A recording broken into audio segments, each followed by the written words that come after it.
I struck this Japanese officer, and when he broke through the Q&A, we were face to face with each other, and I think he was just as bloody scared as I was, and I was just lucky that I could bloody pull the trigger first.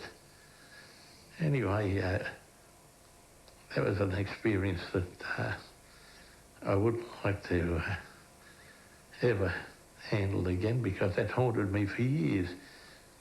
When I went through this bloke equipment, and that was part of my job, I found he had photographs of himself and his wife and 3 little kids.